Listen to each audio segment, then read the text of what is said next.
नमस्कार मित्रांनो. आरशासमोर उभं राहिल्यावर सर्वात आधी कोणती गोष्ट आपलं लक्ष वेधून घेते? चेहरा की पोट? अनेक जणांचं उत्तर असेल पोट. कपडे चांगले असतात, पण पोट पुढे आलेलं दिसतं. चालताना जडपणा जाणवतो, जिने चढताना दम लागतो आणि मग आपण विचार करतो, वजन कमी करायला हवं. पण वजन कमी करणं आणि पोटावरील चरबी कमी करणं या दोन्ही वेगवेगळ्या गोष्टी आहेत. याहून मोठी गोष्ट म्हणजे पोटावर जमा होणारी चरबी ही फक्त दिसण्यापुरती समस्या नसते, ती शरीराच्या आत अनेक बदल घडवत असते. म्हणूनच आजचा हा व्हिडिओ फक्त वजन कमी करण्याबद्दल नाही, तर आपल्या आरोग्याशी थेट संबंधित आहे. आणखी एक खास गोष्ट, आजपासून आपण 1 महिन्याचं छोटंसं चॅलेंज घेणार आहोत. या व्हिडिओमध्ये सांगितलेल्या 5 पदार्थांचा योग्य पद्धतीने आहारामध्ये समावेश करायचा. पण त्याआधी एक काम करा, तुमच्या बेंबीजवळचा पोटाचा घेर सेंटीमीटर मध्ये मोजून कुठेतरी लिहून ठेवा. 1 महिना पूर्ण झाल्यानंतर पुन्हा तोच घेर मोजा. जर या सवयी सातत्याने पाळल्या तर तुम्हाला स्वतःमध्ये झालेला बदल जाणवू शकतो. चला आता वेळ न घालवता विषयाला सुरुवात करूया. पोटावरील चरबी कमी करणं इतकं महत्वाचं का आहे? अनेकांना वाटतं पोट थोडं वाढलं तर त्यात काय मोठं आहे, पण प्रत्यक्षामध्ये पोटाभोवती जमा होणारी अतिरिक्त चरबी शरीरातील महत्वाच्या अवयवांच्या कार्यावर परिणाम करू शकते. ही चरबी जर वाढत गेली तर फॅटी लिव्हर, टाईप 2 मधुमेह, हृदयाशी संबंधित समस्या आणि उच्च रक्तदाब यांसारख्या गंभीर आजारांचा धोका हा वाढू शकतो. म्हणूनच पोटावरील चरबी कमी करणं हा फक्त दिसण्याचा विषय नाही, तर चांगल्या आरोग्यासाठी आवश्यक असा टप्पा आहे. आता जाणून घेऊया असे 5 पदार्थ जे सहज आपल्या घरामध्ये उपलब्ध असतात आणि ज्यांचा योग्य वापर केल्यास वजन नियंत्रणात ठेवण्यास मदत होऊ शकते. क्रमांक 5, लाह्या. आपल्या घरात लाह्या नवीन नाहीत. दिवाळीमध्ये साळीच्या लाह्या, नागपंचमीला ज्वारीच्या लाह्या, तर काही जण मुरमुरे किंवा मखाणे देखील खातात. पण अनेकांना हे माहिती नसतं की लाह्या या वजन नियंत्रणासाठी देखील उपयोगी ठरू शकतात. आयुर्वेदात भाजलेल्या धान्याला पचायला हलकं मानलं गेलं आहे. धान्य भाजलं की त्यातील ओलावा कमी होतो आणि ते फुलतं. म्हणून कमी प्रमाणात खाल्लं तरी पोट भरल्यासारखं वाटू शकतं. यामुळे मध्ये मध्ये काहीतरी खाण्याची इच्छा कमी होऊ लागते. सर्वात महत्वाचं म्हणजे 2 जेवणांच्या मध्ये जर भूक लागली तर अनेक जण बिस्किट, वेफर्स, फरसाण किंवा गोड पदार्थ खातात. काही जण वारंवार चहा किंवा कॉफी घेतात. पण त्याऐवजी जर लाह्यांचा पर्याय निवडला तर पोट भरल्याची भावना जास्त वेळ टिकू शकते. विशेषतः साळीच्या लाह्या आणि त्यानंतर ज्वारीच्या लाह्या अधिक योग्य मानल्या जातात. थोडंसं तूप, चिमूटभर मीठ आणि हलकी मिरची घालून त्या जर तुम्ही खाल्ल्या तर त्या अधिक रुचकर देखील लागतात. क्रमांक 4, दालचिनी, जिरे आणि सुंठ यांचा काढा. आता दुसऱ्या महत्वाच्या पदार्थाकडे वळूया. हा आहे साधा पण प्रभावी काढा. यासाठी 3च गोष्टी लागतात: दालचिनी, भाजलेले जिरे आणि सुंठ. या तिन्ही घटकांचा उल्लेख आयुर्वेदामध्ये मेदोहर म्हणजेच चरबी कमी करण्यास मदत करणारे घटक म्हणून केला जातो. दालचिनी रक्तातील साखरेचा समतोल राखण्यास मदत करू शकते. तसंच शरीरातील फॅट बर्निंग प्रक्रियेला चालना देण्यामध्ये तिची भूमिका असल्याचं सांगितलं जातं.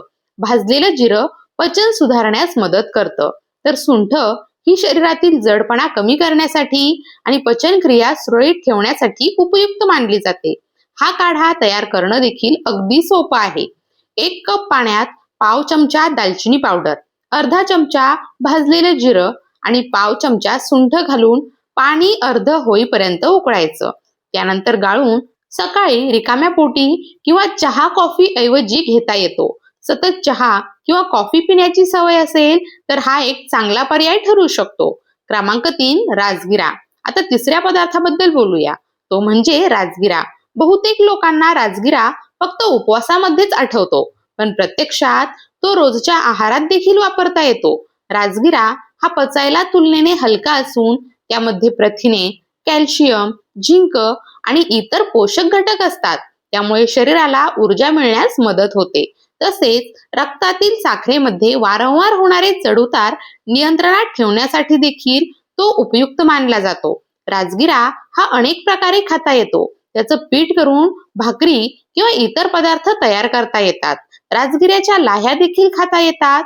आठवड्यातून 3 ते 4 वेळा गहू किंवा तांदळाऐवजी राजगिऱ्याचा वापर करण्याचा प्रयत्न केला तर आहारात चांगला बदल होऊ शकतो. आतापर्यंत आपण पोटावरील चरबी कमी करण्यासाठी उपयुक्त मानले जाणारे 3 पदार्थ पाहिले: लाह्या, दालचिनी, जिरेसुंठ यांचा काढा आणि राजगिरा. आता उरलेले 2 पदार्थ जाणून घेऊया, जे आपल्या घरात सहज मिळतात आणि योग्य पद्धतीने आहारामध्ये समाविष्ट केला तर वजन नियंत्रणाच्या प्रवासात अगदी उपयोगी ठरू शकतात. क्रमांक 2, भोपळ्याचे विविध प्रकार. वजन कमी करायचं म्हटलं की अनेकांच्या मनात सर्वप्रथम महागड्या परदेशी भाज्यांची नावं येतात: ब्रोकोली, लेट्यूस किंवा इतर फॅन्सी सुपरफूड. पण आपल्या घरात सहज मिळणारा भोपळा अनेकदा दुर्लक्षित राहतो. दुधी भोपळा, लाल भोपळा, कोहळा किंवा इतर प्रकारचे भोपळे हे सर्व आहारात समाविष्ट करता येतात. हे पचायला तुलनेने हलके मानले जातात. यामध्ये पाण्याचं प्रमाण कमी असतं, फायबर असतं आणि कॅलरी तुलनेने कमी असतात. म्हणून हे खाल्ल्यानंतर पोट भरल्यासारखं वाटू शकतं आणि वारंवार काहीतरी खाण्याची इच्छा ही कमी होऊ शकते. आयुर्वेदामध्ये भोपळ्याचे विविध प्रकार पचनक्रियेला सहाय्य करणारे आणि शरीरातील अतिरिक्त उष्णता आणि सूज कमी करण्यास मदत करणारे मानले गेले आहेत. यांचा आहारात समावेश करण्याचं अनेक सोपे मार्ग आहेत. सकाळी ताजा दुधी भोपळ्याचा किंवा कोहळ्याचा रस घेतला जाऊ शकतो. त्यामध्ये थोडंसं आलं आणि पुदिना घातल्यास चवही छान लागते. दुपारच्या जेवणात भोपळ्याचं सूप घेता येतं, तर रात्रीच्या डाळीच्या सुपासोबत भोपळ्याची भाजी घेतल्यास जेवण हलकं राहू शकतं. यामुळे पचनक्रिया सुरळीत राहण्यास मदत होते आणि शरीरातील जडपणा देखील कमी जाणवू शकतो. क्रमांक 1, हिरवे मूग. आता या यादीतील सर्वात महत्वाच्या पदार्थाकडे वळूया, तो म्हणजे हिरवे मूग. भारतीय आहारामध्ये कडधान्यांना नेहमीच विशेष स्थान आहे आणि वजन नियंत्रणासाठी हिरवे मूग हे उपयुक्त मानले जातात. आयुर्वेदात हिरवे मूग हे पचायला हलके, कफ आणि पित्त कमी करणारे तसेच शरीराला पोषण देणारे मानले गेले आहेत. यामध्ये फायबर, प्रथिने आणि विविध खनिजे असतात. हे शरीराला ऊर्जा देताना पोट जास्त वेळ भरल्यासारखं ठेवण्यास मदत करू शकतात.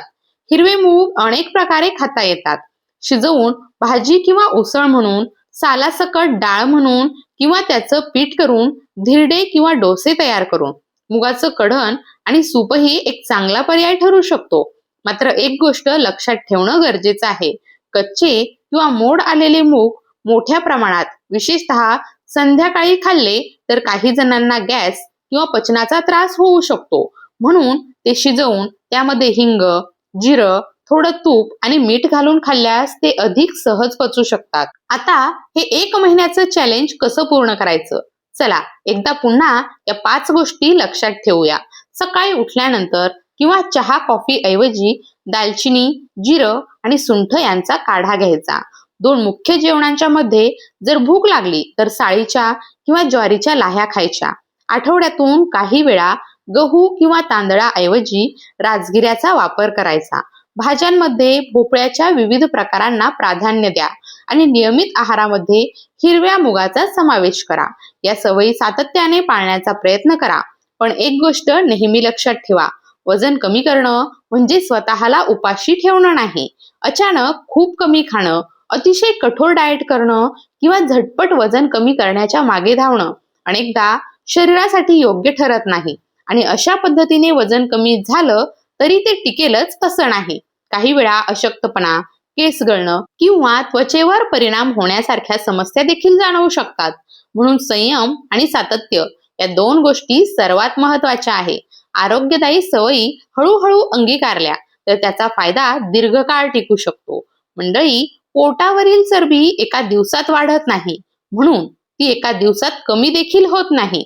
पण रोज घेतलेले छोटे आणि योग्य निर्णय मोठा बदल घडवू शकतात. आजपासून एक छोटासा निर्णय घ्या. तुमच्या पोटाचा घेर लिहून ठेवा. पुढील 1 महिना या 5 सवयी नियमितपणे पाळा आणि त्यानंतर पुन्हा स्वतःमध्ये झालेला बदल पहा. कधी कधी वजन काटा फारसा बदल दाखवत नाही, पण शरीर हलकं वाटू लागतं, कपडे सैल होतात आणि त्यामध्ये एक वेगळी ऊर्जा जाणवू लागते.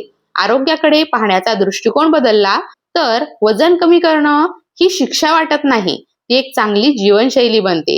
याच विचारासोबत आजचा हा विषय इथेच थांबवूया.